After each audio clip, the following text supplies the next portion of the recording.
Once we have detected the obsessive thoughts that are tormenting you by recognizing their images and voices, what now corresponds is for you to make aware of the emotions you are feeling. What emotions all these thoughts and voices provoke in you that we have managed to bring to light thanks to this methodology that I am teaching you here. Most of people who come to my consultation, when I ask them what type of emotion they are feeling because of those obsessive thoughts, which I am helping you dissociate from here, tell me that in reality, they feel everything. If you notice, here we return to the point where it is necessary for you to recognize what emotion the thought causes in you. It is sadness, it is anger, it is frustration, it is anxiety, it is anguish.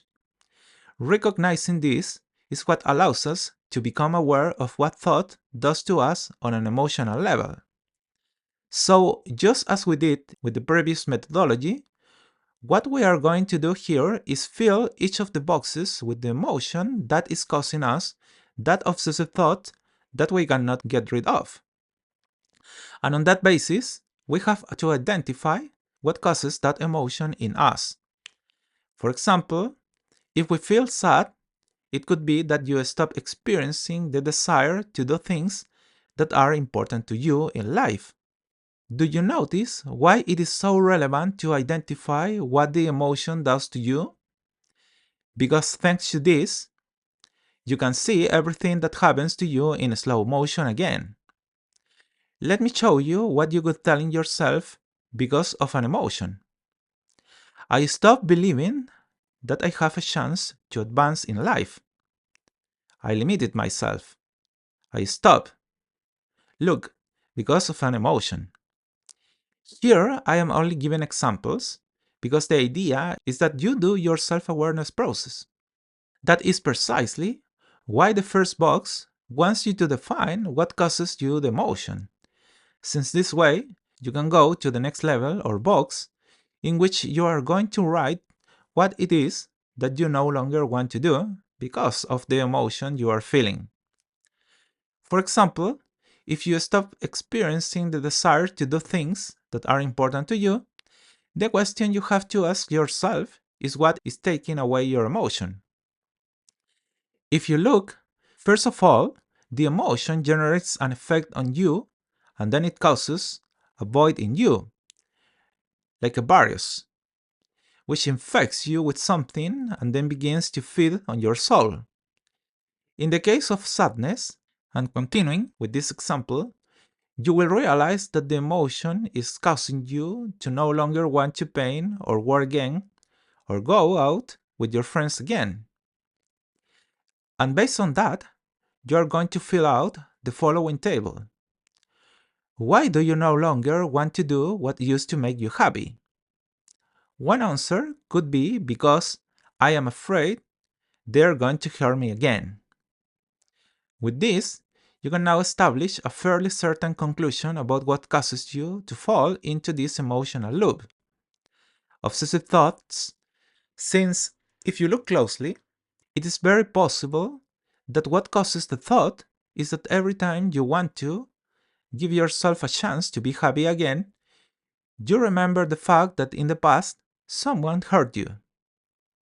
But that is already part of the emotional catalysts, which we will see later. For now, stay with the idea that thanks to this exercise, you are learning to recognize your emotions and what they do to you. We do not go beyond this. It is expected that in a very short period of time, and once you have mastered the technique, you will be able to do all this in the same microsecond in which the thought manifests, so that you can appreciate how all this will help you control and flow with your emotions and obsessive thoughts. Now, you must keep in mind that sadness is one emotion of several.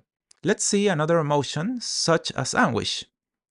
In this table, I leave you a list of the emotions that you should pay attention to with their definition so that it is easier for you to recognize them.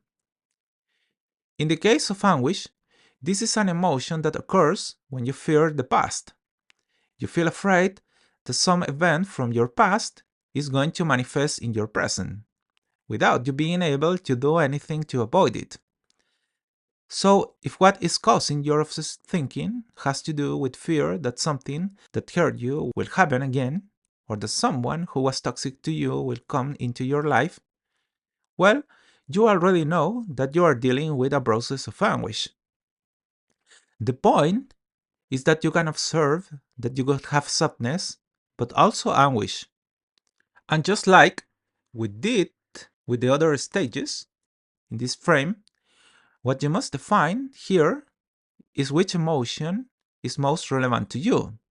You feel more anguish than sadness, or more sadness than anguish. And on that basis, you go on to determine what each of these emotions does to you.